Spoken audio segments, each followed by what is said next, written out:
Let me see. All right, so greetings everyone. Thank you for joining. It's definitely nice to see everyone. It's been a whirlwind few months. I kind of remember we had the AGM and it was great. We had some new faces in the AGM. And then I think it was around February that we had a board meeting and we made some decisions to kind of like ramp up our whole communication strategy.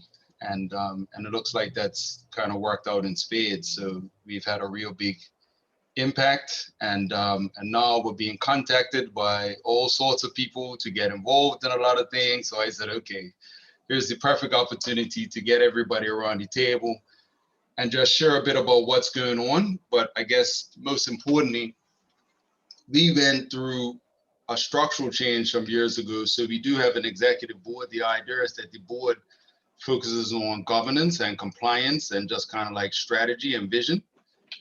But then we have the Greenrock Council, which we've really yet to really form in the way that it could be. And that's meant to be the body where all the volunteers or the members kind of engage. And that's where we deal with program management and things of that nature. So projects, programs, events, all the energy for that should essentially be coming out of the Greenrock Council. So this is somewhat like of a Greenrock Council meeting. So what I want to do is start off, at least have like a check-in every month with everyone, but hopefully we can get people engaged in projects and programs in a way where the Greenrock Council is meeting on a regular basis, and we're getting more people involved with taking ownership of different initiatives within the organization. So that's kind of like the overview. So I'm just going to go through a few things to give an update to you. But first, you should have gotten an email. And let me share my screen here. You should have got an email with this Greenrock membership profile. If you haven't received it, then you should receive it soon.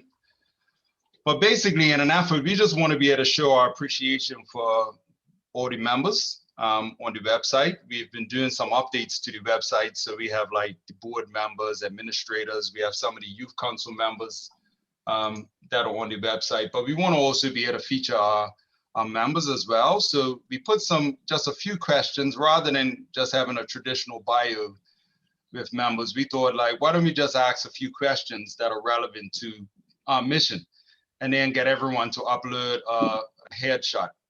So it's just 3 questions. What do you love about nature? What environmental change would you like to see in your lifetime? Why should we care about sustainability in Bermuda?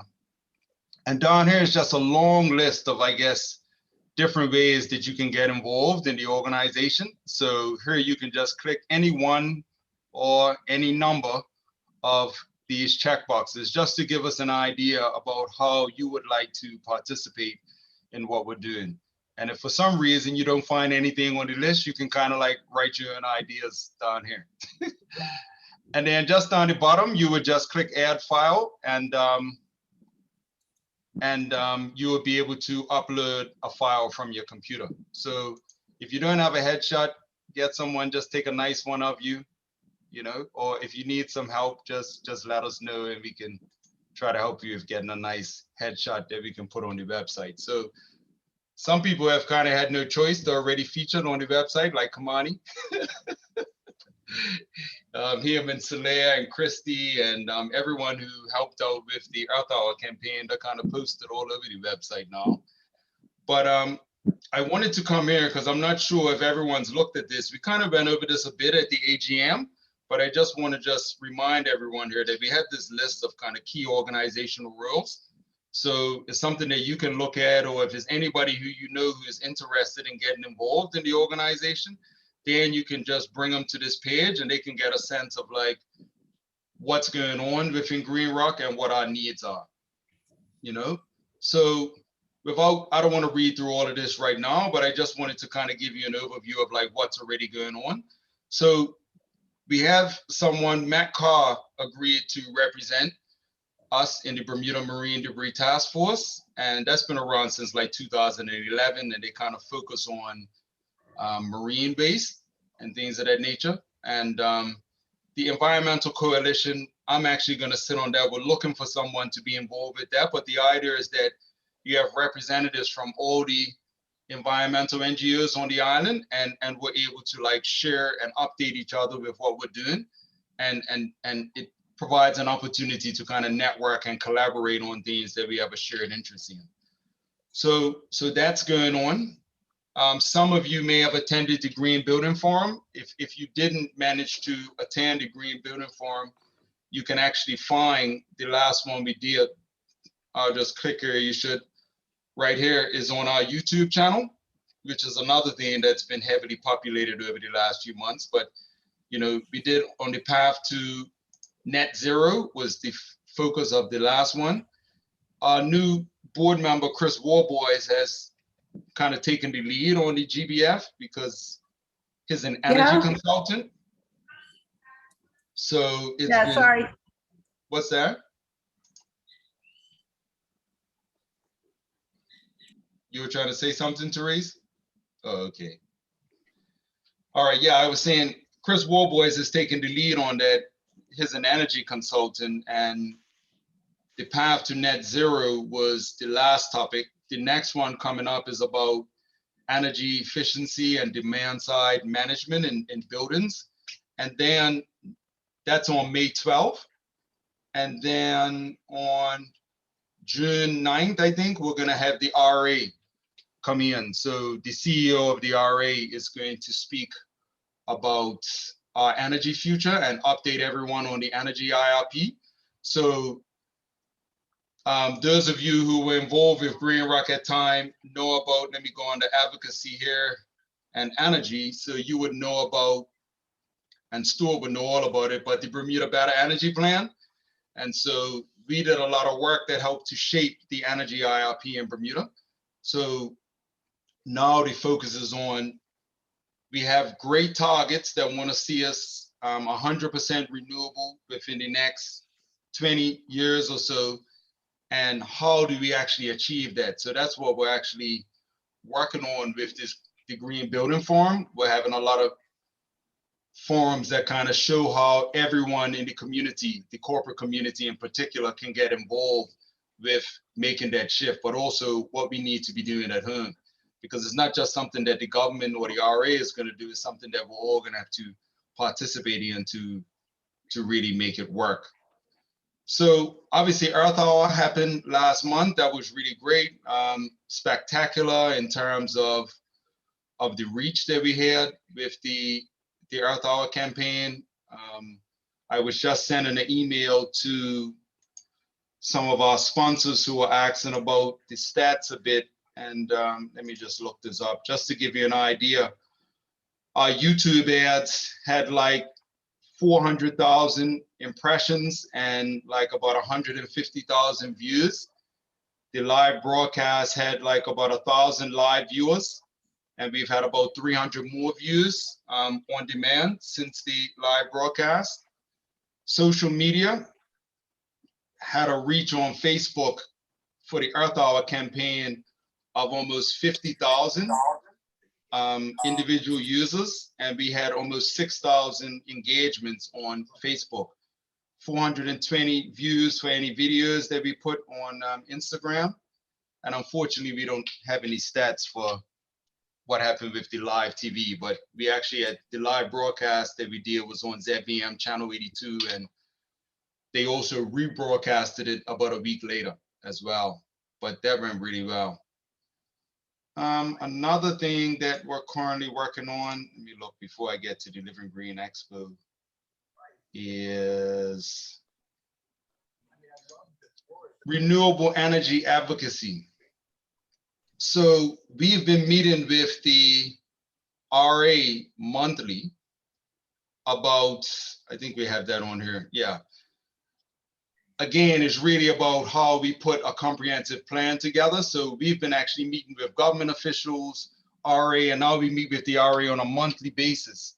And we're actually working together with them to try to put a comprehensive plan for that. So Stuart Crinla and Chris Warboys are currently working on that. So if anybody else is interested in getting involved in doing research, you can just reach out and let us know.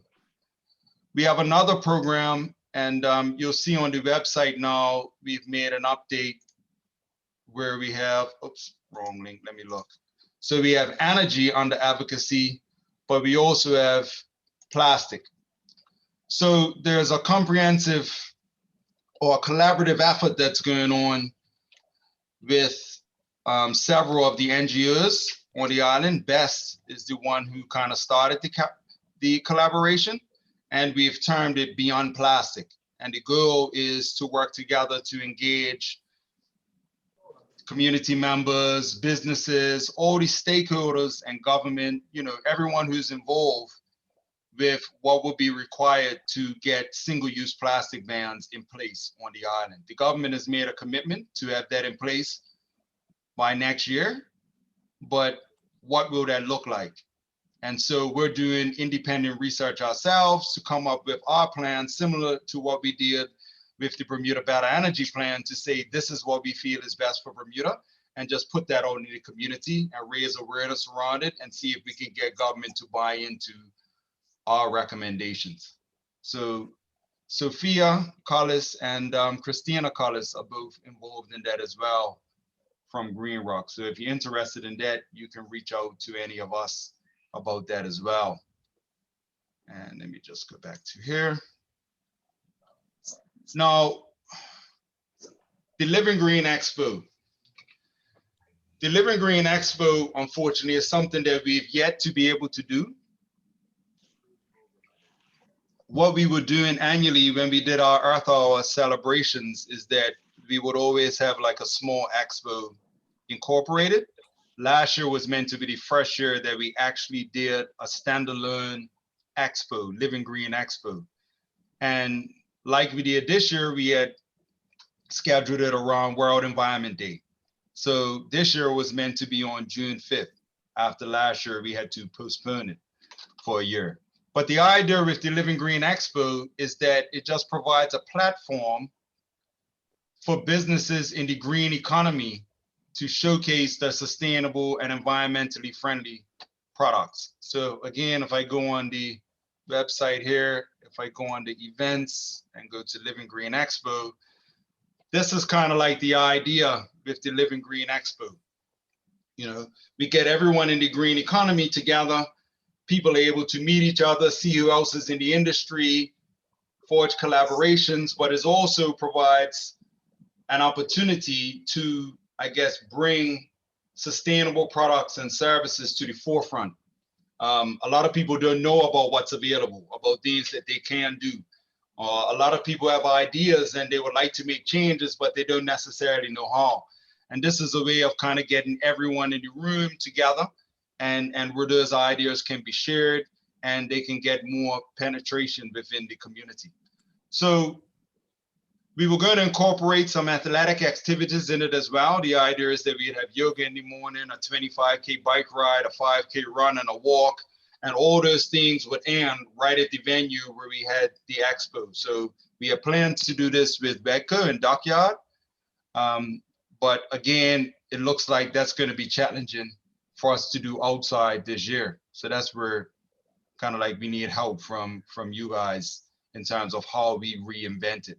So the areas of interest are renewable energy, any renewable energy companies, anyone dealing with energy efficiency, anyone dealing with sustainable living, you know, so that could be gardening, you know, recycling, or any products or services that help us at home to live more sustainably, to save water or electricity.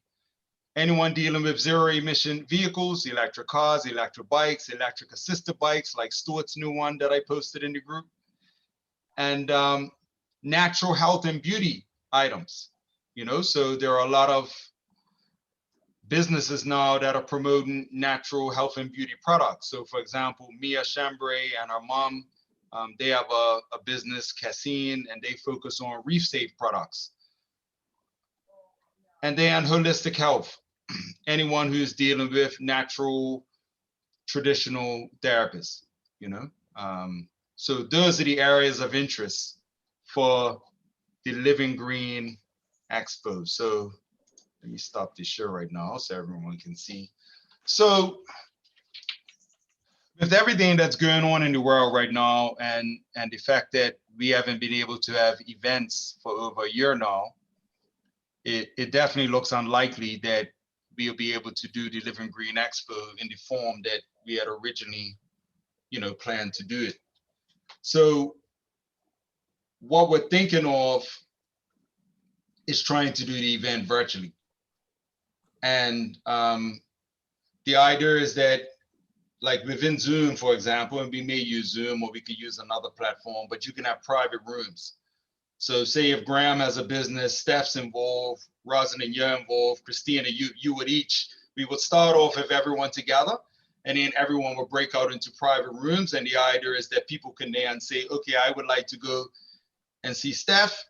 And so we drop like 3 or 4 people in Steph's room, a few people over to Rosalind, a few people to Christina, and then we just rotate people. So maybe everyone gets like, it's almost like speed dating, I guess. You get about 10 minutes and you do your sales pitch, you tell them, you answer all the questions and things of that nature, and then everybody gets dumped back out and then they go in different rooms. So it would shift the focus from, being at a venue and setting up tents and tables and chairs and things of that nature to a thing where we would have to make sure that each vendor has the proper setup where they have a decent camera, they have decent lighting, they have a nice display for the products and things of that nature, and they can engage with people digitally. So that's an idea that we have. Now, the most important thing, and really why I wanted to share that with everyone, is that, I'm sure we can figure out different ways to do it, but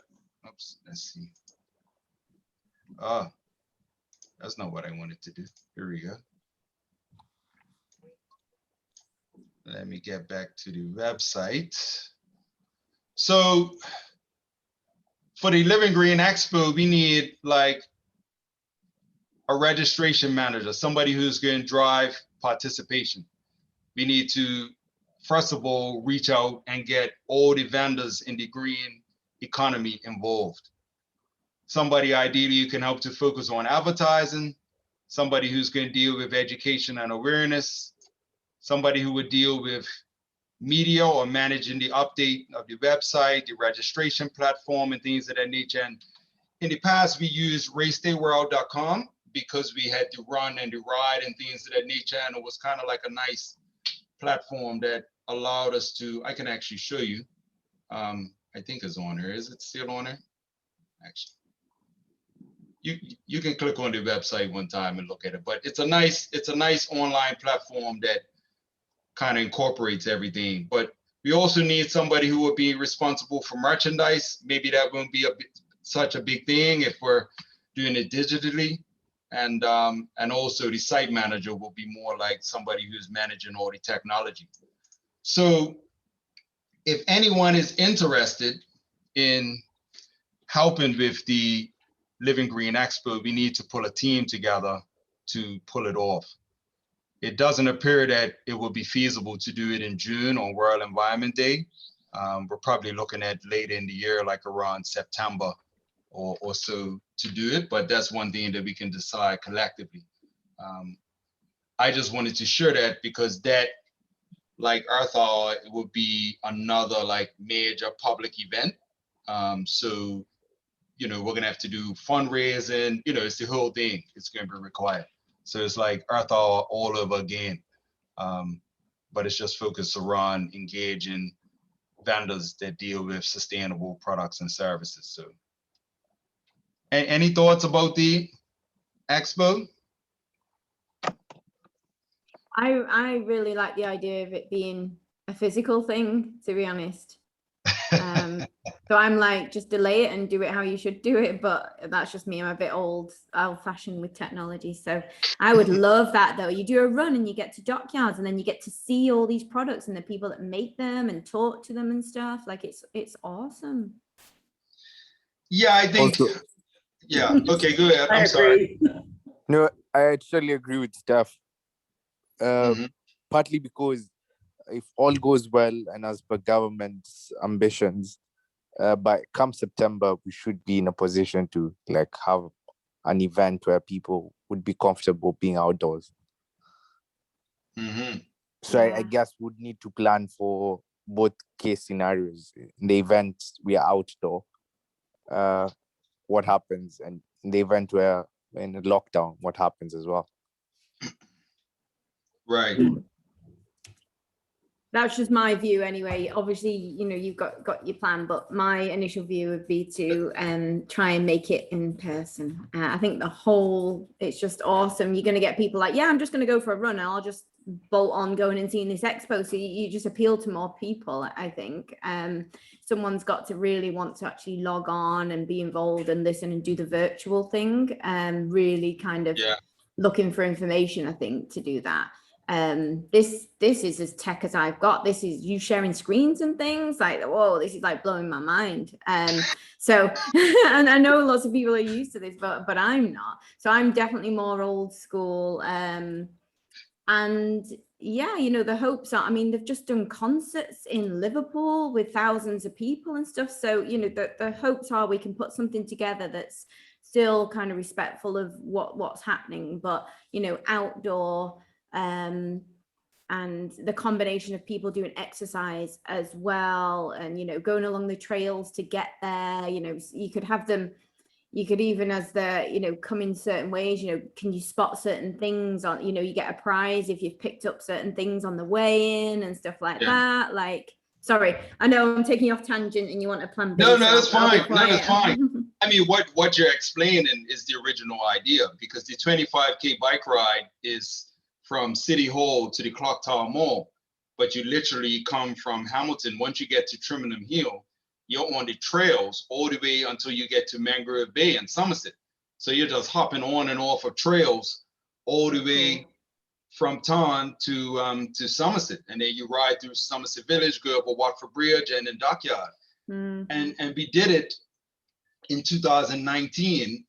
We did that ride, and that's where we promoted the company where Stuart bought his bike, Patago Cycles. They were new, and so people rented the electric assisted bikes, and a lot of families like rode on them, you know. So I think they rented about 20 or so bikes that day, and people picked them up in town, and then they collected them in Dockyard at the end. So yeah, it is ideal. And we have the courses all laid out for the 5K run and for the walk and all of that type of stuff. And so that definitely is the idea. I think the concept of doing it digitally came up because we had to cancel this event last year, and we just didn't want to have to cancel it again this year.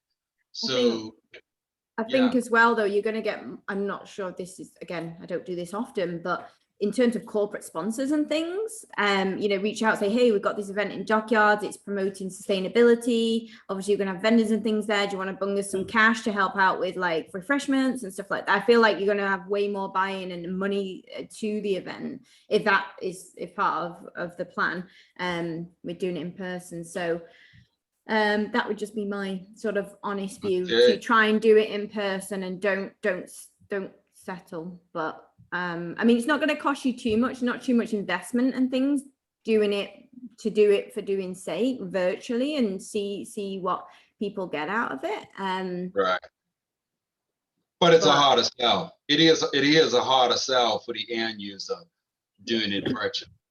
Right, yeah, why should they log in? I mean, you might see a fancy advert and be like, oh yeah, I'll use that recycled bottle or something, but to log on and start talking to someone about, you'd have to get people really, really engaged. There'd be a lot more work, I think, to get,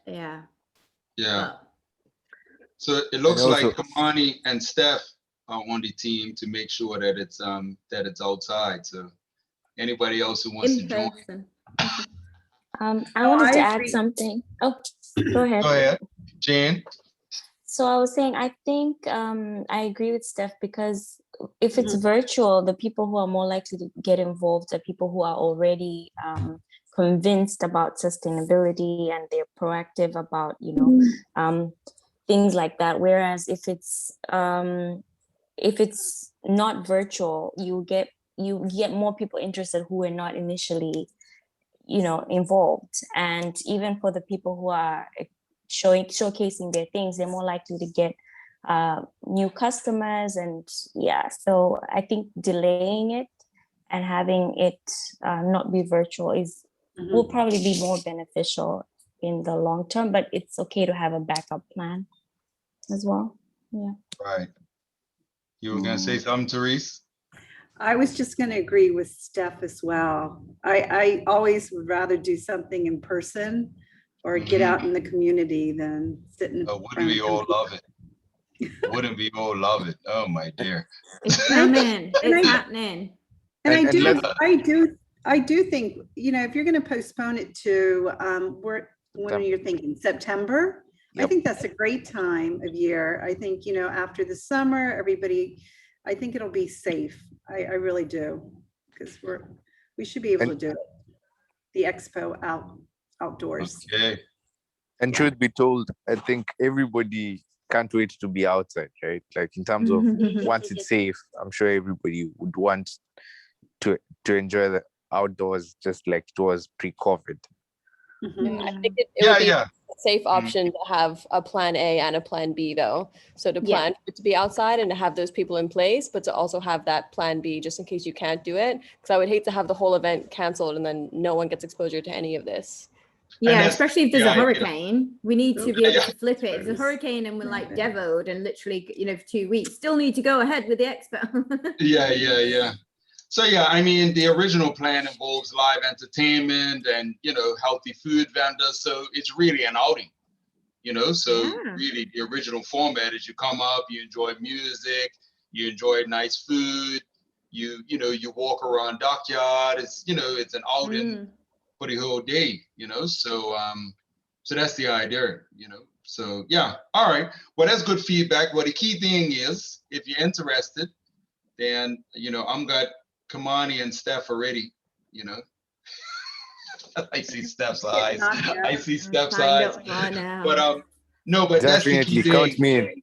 Yeah, I mean, we don't need everybody involved in everything, but we do need people involved in these things to make them, you know, go forward. So that was the first thing that I wanted to talk about, the Living Green Expo. Also, I'll just say this, is that, let me share my screen again, is that before I go into the next thing, we've done a lot of stuff with communications. So like, for example, our YouTube channel now is very well populated. A lot of this content was developed over the time when we did the Earth Hour live broadcast. A lot of these interviews were on there. Here's our cleanup on Elis Harbor that Steph spearheaded, give thanks. You know, here's some stuff for Lights Out. So we had Lights Out in St. George's, Lights Out in Taunton and Dockyard, which was great. We have a ton of commercials, membership commercials now. And the other thing that we started doing that's really great, and if anybody wants to get involved, happy to have you involved. We started to do these interviews. So here's Stuart with B. Surla and the National Trust at Paget Marsh. You know, here's Miles, we interviewed him. Here's an interview we did with Andrew Diaz at Vedco about sustainable development. And all these videos have gotten a lot of traction online. Like, people are really interested in the content, you know. So we had Hannah and Judy about eco schools, and we have a host of other things to add as well.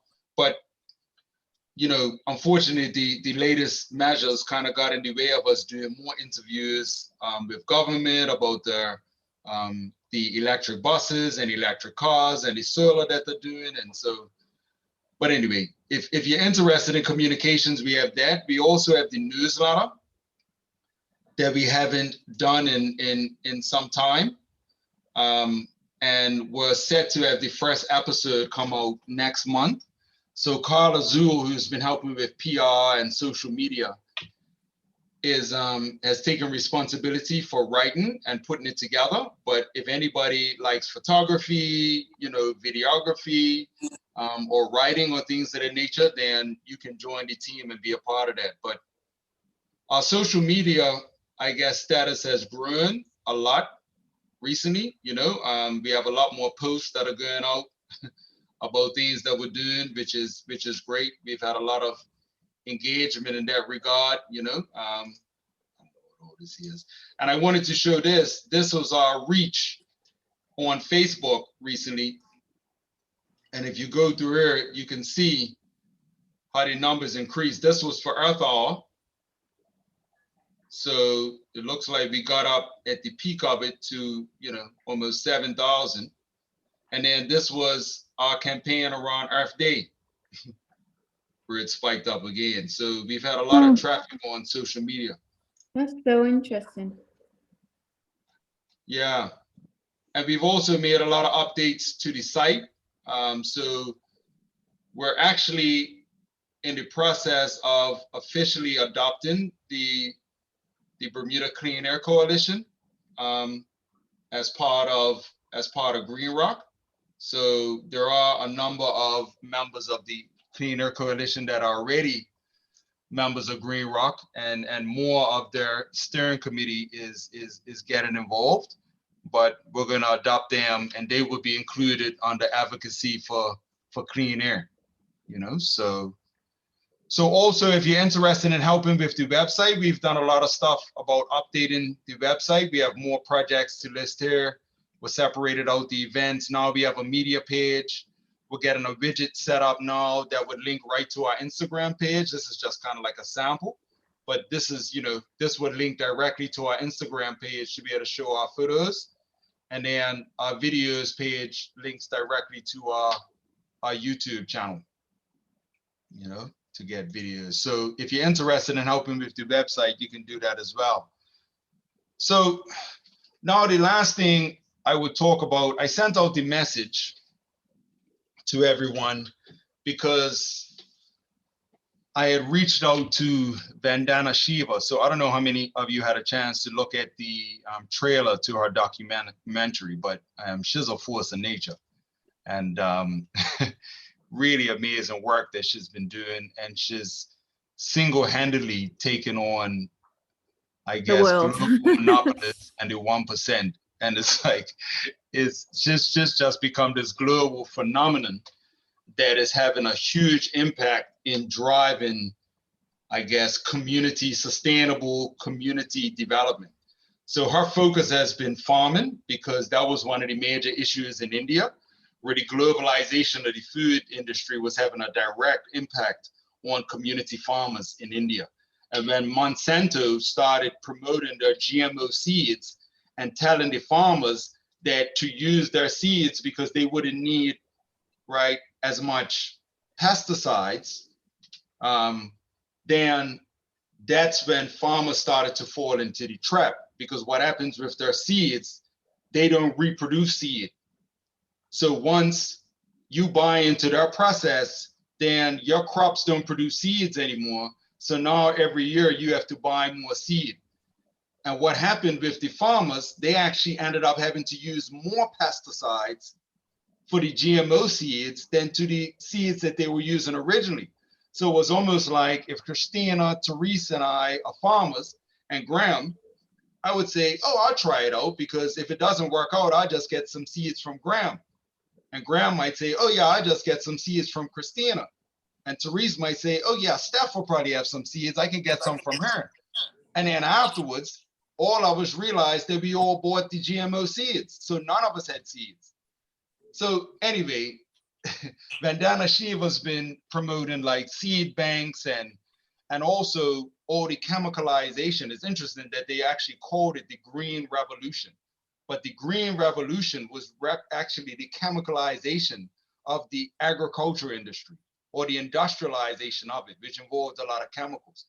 And that's like depleted all the soil, where, you know, now all over the world, you see people are using different methods that are more like regenerative for the soil, but you need to be dealing with biodiversity versus single crop, you know, fields and things of that nature. So anyway, I thought it would be great. Her documentary is very inspiring. It's also very educational. I think I sent in the group the response that I got from the producers of her film.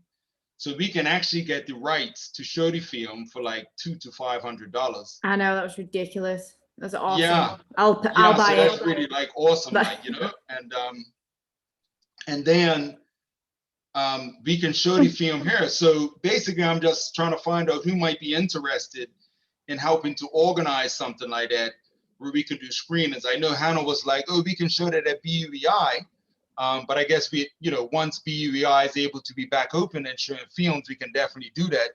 But for now, we can probably do something online. And I'm still trying to get in touch with Vandana Shiva directly because I want to set up something educationally where it's a link between her people and farmers here, where they can start, an information share, where our farmers are learning about the techniques that they're deploying that are helping their community farmers. And then even this whole conversation about community farms, because what I've realized is that the globalization of all these industries has created all the challenges that we're actually trying to eradicate through environmental organizations. Is the globalization of, for example, the agriculture industry that's caused a lot of problems that we're trying to fix. Even like the globalization of energy is causing a whole lot of problems. And that's where the other documentary I sent about We the Power is very interesting, about this movement that's going on in Europe, where they're encouraging communities to build their own community, I guess, power plants, whereas they pay into it for their electricity and the profits get reinvested into things within the community. The challenge with globalization is you get this big company that comes in, takes all the money out of the community, and they keep all the money. So when we pay for electricity, it just leaves our community. But community-based power reinvest that money like back into the community. So that's another film that I think will be good to show. I already started talking to Stuart and Chris about it, and how could a model like that work in Bermuda? Would it be beneficial and things of that nature? So I'm just interested to know what everyone thinks about those two films and the potential for us to be able to use them.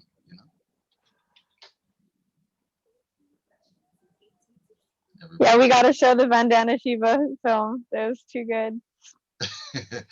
Yeah, I was fortunate. Christina actually showed it to me, and I watched it, and then I watched it again the next morning, and by the afternoon it had been taken down. So I didn't realize we had just missed the date where they did like an online premiere, and what happened is the link was available for like, I don't know, about 4 days afterwards, so whoever sent it to Christina, and then she ended up sharing it with me.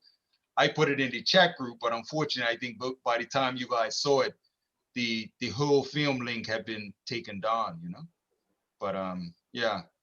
Anybody have any thoughts on, any other thoughts on the films or the concept? I'm scared about saying anything to see what I'm going to get signed up for, but I can't hold it back anymore. I love all these kind of things and films. I first sent you a clip of Vandana with Russell Brand, and I was like, who is this lady? And I was, wow. And I sent it to you. And then, yeah, so I've not watched it yet. Definitely, well, I need to do more research into her, but yeah, just seeing her 10 minutes with Russell Brand and just hearing the things she was saying. So I think the BUI is definitely a great place to showcase films. The only other option is to buy the rights and then, like you say, get people to log in and kind of watch it all sort of together. I mean, yeah, we can offer it right on. We can put a link right on the website and just make it available online. Yeah, I think, yeah, it's really not expensive at all to get, and I think it would be a great way, like say, to direct traffic to the website and to use as a hook as such. But even if just 3 people see it and then tell their friends and share, the value is just there. So I'm definitely up for sharing whatever you want us to share, really. I would definitely go and watch it though at the BUEI or something, when we're allowed. Mm-hmm. Yeah. Could I just weigh in a little bit? So Sure. I always find whenever I've been to BUE to watch films of an environmental sort of nature, it always seems like the same crowd, and you're preaching to the choir. Kind of like if we did an online expo, it's the same thing. People have to already be invested in order to go and see it, and I think it would be a good idea to really try and think of ways that we can get it out there to people who wouldn't otherwise go looking for it, by incentivizing it in some way. And of course, having an outdoor film for an environmental type film, maybe making like a sort of a community outdoor event somewhere once we're allowed to gather, and do an outdoor thing where people are sort of enticed to come in for some sort of, you know, fun extra stuff on top of the video itself. I don't know, but just something to grab other people besides the usual crowd.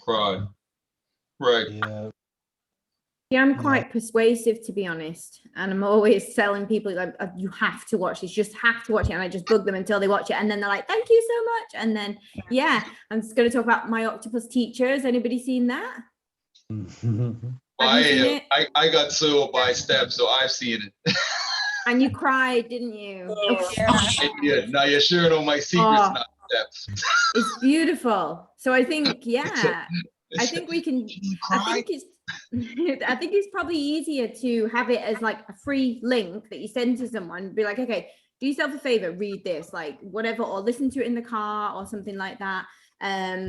So yeah, I definitely agree. I think the whole thing about having something outside, you're gonna have to make sure that, I've never actually really been to an outside movie, if anyone has, but you're gonna have to be bob on with your actual visuals and sound and stuff there. And if you've got kind of maybe kids running around and things like that, you know, people have gone to actually watch it. I know personally for me, I want to come in and watch it. So the other thing is to maybe speak to the cinema, because they have like small little, you know, rooms and stuff. And, you know, it's central, it's in Hamilton, but it's enclosed and people can get things from it as well. But I think, I would have, say, no trouble on rounding up a lot of people to come to some event I want them to go to, but that's just me personally. Right. Yeah. I definitely agree with Roz's points, and I think staff will do a great job getting a bunch of people in. I think we really want to try to get to people that don't have the opportunity to see this stuff. You know, so typically, if we can get into the public schools, get the public school students to watch these type of documentaries. And when we talked about this in the past, it would take some work, but if there was a willingness for some teachers, perhaps people that maybe are retired or but have a passion for the environment, and if they were to write up some lesson plans, you know, primary school kids, these are some questions that you're gonna have to answer afterwards, or for middle school kids, this is an essay to write. If we were to have the movie become a teaching aid, but it was laid out so easy for teachers to make their life, you know, to make their science syllabus easier, so it's not adding work for them, it's making it just easier for them to run with, because everything's in a package, they got plans and everything, then you'd be able to really get a lot of buy-in from the schools. And now you're planting seeds with the youth, and then they can talk to their parents will likely watch it. So whether they watch it in school or they watch it at home remotely, you're touching a lot of people. So I would love to see something like that. And I agree with Roz, and do both, right? Do have a grown-ups type of thing for maybe an evening or whatever, you can have drinks or whatever and stuff. Well, to be honest with you, I mean, I have a hard time thinking small. So my original idea was that we would premiere it on the website, on ZBM, on Channel 82, on Fresh TV, on CI TV, and all of that. So then, but Carla, who does a lot of our communication, she was like, okay, G, no, we're gonna end up having to spend thousands of dollars if you're trying to show it to like 50,000 people at once, you know, for the rights, you know what I mean? That might get into a conversation where it's like, okay, you're trying to do like show the whole country, which we really are. Yeah. But that was the idea. I mean, I've dealt with filmmakers a lot. It's not normally like a big thing. Nobody's really watching Bermuda, to be honest with you. So, you know, once we kind of sign off a deal, it should be fine. But I thought that if we did a premiere where it would be promoted, so that's where the money comes in. We need like a savvy social media and radio ad and TV ad campaign promoting that this thing is going to be premiering, and it's basically everywhere. So say it comes on at 8 o'clock. After people watch the news, 8 o'clock is the premiere, so you can watch it there. You can watch it on the website. We're streaming it to our YouTube page. It's on our Facebook. It's everywhere at 8 o'clock at night. And then afterwards, the link is available on our website for 5 days. Or maybe after the premiere, that's when we go into a campaign where we're showing it to different schools, whether we're doing it in person or remotely, however, but that type of thing, The only challenge with schools I learned with the inconvenient truth is like, I personally go asleep in a lot of documentaries and catch the other part like the second time I watch it. So, it's hard. I'll just sort of, if I just chip in there about the schools. I was recently asked by Workforce Development to do a webinar all about sort of job seeking and logged on, and we had over 56 people tuned in to kind of like listen, which was a bit daunting. But what really, really excited me was we had, I think, 3 schools that locked in. So all I could see is all these kids in this classroom. The teachers have made them listen to this. So it was just a wow. And it's like, you're not just speaking to one person, you've got like 10 or whatever, or 20 kids there. And I was so like moved by that. And so I guess what I'm getting to here is schools are definitely more aware of the virtual learning and how much they can get kind of out of using like local resources and people that know things.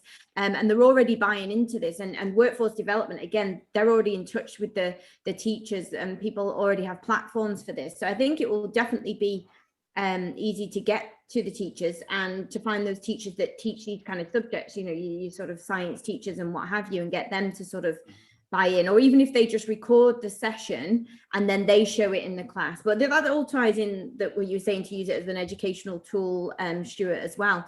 But I just wanted to say that, I didn't expect schools to be logging on to listen to me talk about my stuff, but it's a very important, relevant subject. And I think this is really, really important as well. It's not just, I remember in school they'd wheel out that big old TV, showing my age now, with the VCR, and it was just an excuse because the teacher was either hungover or just didn't want to teach you that day. And you'd fall asleep, you'd put your book up and you'd just fall asleep. And it was about mountains or whatever and stuff. But this is real riveting stuff, and she's really engaging as well. So I think we can keep them awake. And I definitely think there's platforms out there. People are already using these technologies now. And the kids want to know this stuff. Can I just ask a quick question? Because I haven't seen it. So how long is it? And what is the sort of the format of it? Is it really sort of attention grabbing? Is it like what age group do you think it would appeal to best? Well, I was going to say this. I think that the Vandana Shiva documentary would appeal to an older audience. Documentaries tend to ebb and flow, because then you go into this high intensity part, and then it shifts to just something about her life or something, and it slows down and then it picks up again, and then, you know what I mean? So what I found, I got involved with Greenrock because I developed this film workshop series for schools, and we started trying to show the whole of an inconvenient truth, and that just didn't work. So eventually we ended up like cutting out certain parts of it and showing that and having a conversation. So the key thing I think about all of these things is the conversation. So even if we went into the schools, we could show highlights, engage them in conversation about it, question and answer, and let them know that the link's available on the website. So when they go home, they can watch the full thing with their parents. You know what I mean? But the thing is like really to drive home the main points. So, and the other piece, really power, is like 30 something minutes. So that's a lot easier to do in like an online thing for schools, where you do that and then you discuss it afterwards and you're done in an hour. You know what I mean? Or an hour and a bit, that type of thing. So that would be my thought on it. But my key thing is just, I see everybody's interested, obviously that's why we're all involved with Greenrock, because we're interested in these things. But is anyone interested in helping to kind of like have further discussions about this and kind of pull together some details and make some of this happen. But because I think that we can definitely reach all of these platforms, whether it be the local TV platform, the online platforms, going into schools, special interest groups and things of that nature. I mean, you know, if things were so-called normal, we would just take it on the road and just go around. We'd have shuns in St. George's, shuns in Somerset, shuns in Taunton, you know, things of that nature. But, you know, so we just need to have conversations about strategy. So I'm just trying to see who might be interested in helping to kind of figure that out. And no, Steph, you don't have to volunteer for everything, but I wouldn't tell you no if you said yes. I think maybe just let everybody just digest everything tonight and then decide, come back to you individually, because I'm like, hang on a minute, how much we, yeah, totally down with it, love it, would support everything that you do, Eugene. But yeah, it's, I don't know what's involved. With what, with organizing it? Like, I'll just buy it. There you go. That's my contribution. I'll buy it, and then you roll it out and show it everywhere. There you go. That's my contribution. Okay, so we got a donor. Okay, give thanks. There you go. I'm buying it. I'll buy the. Oh, I'm gonna buy the rights to the first showing. I want popcorn. Right. Okay. And we'll record you. We'll record you saying your piece before we show the film. I think Stuart's idea of sort of creating a lesson plan around it to make it easier for teachers is a really good one. I just wanted to. Yeah, and that's, I mean, Stuart and I had a conversation the other day, and you know, really, we could look at a lot of things like that. But what he was saying is that if we got some teachers, you know, maybe I need to get my mom, because my mom kind of fits the description of what you laid out, right? She's a retired teacher. Yeah. And some teachers who are willing to actually take content that we're advocating for and create lesson plans. So I don't think that's something that needs to happen immediately for the premier, but it could be something that happens afterwards. That we come away from there, we find some teachers who want to work it out, and then it goes back into the schools as like a full lesson plan, you know? Like, remember this program about Vandana Shiva? Okay, boom, we're gonna write an essay on this. We got questions about that. We got, you know, that type of thing. What I would do, Gene, as relates to the schools, I have a friend that teaches sustainable development in New York. That is her main function. So I'll contact her and see what type of templates she's got and how she managed to organize things into the schools. Yeah, right. That's all she does is teach sustainable development. Wow. Awesome. All right. Well, that's cool. Yeah. There's one interview maybe for the website. There's one interview for the website. YouTube, okay, cool. yeah, let's interview her. Let's interview her. I'll do that. Real. In fact, her birthday is today. I spoke to her last night. Okay, cool. So yeah, I'll give her a call sometime tomorrow. Well, yeah, I mean, the other thing is that, you know, I mean, if anybody's interested in Vandana Shiva and also the Really Power one, so Roz, if you haven't seen them, just take a look at the even if you look at just the beginning of the Really Power, you would get the sense of what it's really about. But it's stuff like Stuart and I were talking about, you know, we need to reach out to them to find out how are they really doing that, you know? Are they like disconnected from the power plants in their areas and they manage the whole energy supply? Are they all grid tied? I know when you look at the film, it talks about they had to get some legislation passed in the EU. So what did they have to get passed? Let's take a look at the legislation. You know, what changes can we possibly make in Bermuda? You know, and then even dealing with Vandana Shiva and her team, how can we create a relationship between India and Bermuda where we have that education flow? So it's you know, like showing the films is one thing, but it's the information exchange that happens afterwards between, you know, our farmers and their farmers, you know, and the renewable energy people in Europe and the renewable energy people in Bermuda and things of that nature, like, you know. So that's kind of like the bigger vision. The films just kind of like spark the fire, get it started, you know. So, all right. Well, did you guys get an email already with yes. Okay, so the email did go out. Thank you, Tanika, for sending that out. Can I have I have a picture of me cleaning a big sea turtle, or does it have to be a headshot? Well, you can upload. Okay, here's something else.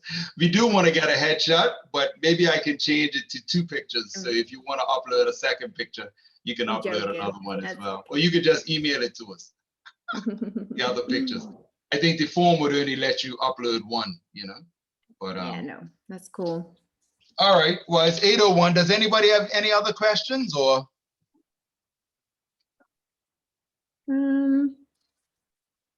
No, I'm going to follow up with an email with just some things that kind of thought of while we were talking, just other little side things to mention. And so I'll send that to you directly. We'll bore everyone with those. Okay. Therese looked like she had something on her mind. Oh, you're on mute, Therese. Sorry, Eugene. No, I've just been listening in. I haven't had the watched any of the videos yet. Right. But I'm definitely on board to help with anything. So, you know, as far as the premiere, you're saying, trying to get them. Right. Okay. Yeah. Okay, give thanks. I'm a good helper. I'm a good helper. I can work. I don't want to be leading it though. Yeah, I think that's squarely on my shoulders at this point. so that's good, but I would love the help. Anybody else have any other comments? Hannah, you still cooking? I was just going to say, I don't think I got the email because I don't even know if I'm on your email list still because I haven't really been doing much. Oh, right. Okay. Check your junk. Had you signed up for a member this year, Ross? No, I don't think so. No, Okay. I've been, All right. to be honest, the last year has been extremely discouraging for me. So, but yeah, it's been great No to problem. see an activity on the WhatsApp group. Kind of got me inspired again. So yeah. Give thanks. So yeah, I'll make sure I'll send it to you. So I have your email. I'll forward it to you. So you have it. Yeah. Good. I've got some little ideas that I'd like to kind of run past you. But yeah, there's no point bringing them up right now. So. Okay, no problem. Hannah, you have any closing comments? Not so much, no, just that, you know, that BUEI and Eco Schools is always here to support environmental sustainability. So, Oh yeah, Hannah can get all these schools. It's Hannah. Hannah's right here. She was quiet, wasn't she? I was mid-story. She was in the chat. But I don't know if you guys are reading the chat. I saw something pop up. I was like, oh, she doesn't want to talk. Yeah, so if you guys get like an education plan around sustainability, BUEI and Eco Schools would be all over it to promote that and use it for sure. Cool. Yeah. And then Eugene, just make sure you don't call anyone of us when you get caught by cops because it's past curfew. But this is a heads up. Are you not home? No, I'm at my office. You're an essential worker. I'll vouch for you. I'll be all right, man. It's okay. He knows everyone. There's no way. Can you imagine? Yeah, If yeah, they won't mess with you. There's no way. I'll put on my you on the front recycling page uniform. of Royal That's all Gazette. right. No way. So you were saving a turtle or something. Kamani said, don't call me if the police pull you over. Oh, call me. That's funny. That's funny. Aaron, is Aaron there? I haven't heard from Aaron all night. It's quiet. Yeah, I've just been listening. Okay. How you doing, Aaron? Good, I'm good. I'm heard. You good? Yep. All right. Any closing comments? No. I right. the readers love Get It Green over here for support everything you're doing. All right. I'll contact you further to see how I can help with everything that you're trying to do. All right. Give thanks. Well, thank you, everyone. I really appreciate it. It's always good to see everyone, especially in these times when, you know, everyone's been kind of like stuck in home or in the office in my case.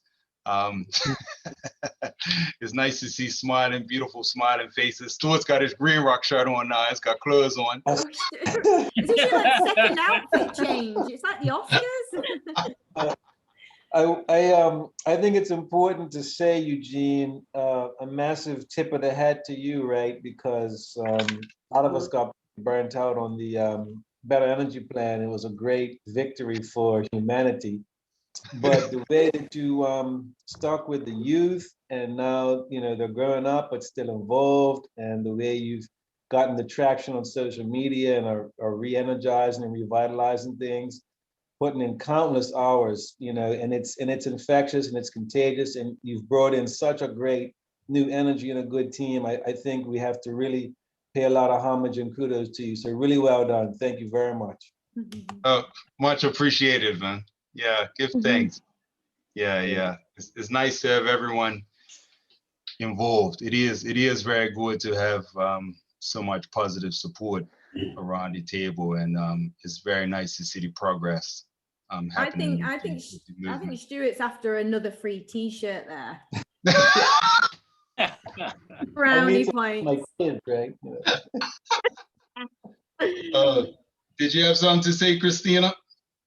No, just thank you for all the work you've put in, and it's nice to see everyone. So All right. see you all at the next meeting. All right, you guys take care. So we're gonna try to do this at least once a month, and as everybody lets everything digest and we start to put some more structure around the Greenrock Council, then then maybe we'll have maybe it'll be every other week, or people we'd have committees working on different things, and so. But yeah, at least next month this time we'll see all you guys again. All right. Okay. Sounds All right. good. Have a good evening. Thank you for joining. Bye, everyone. Yes, Bye, everybody. I love everyone. Bye. Take care. Stay safe. Everyone stay safe. All right. Bye. Bye.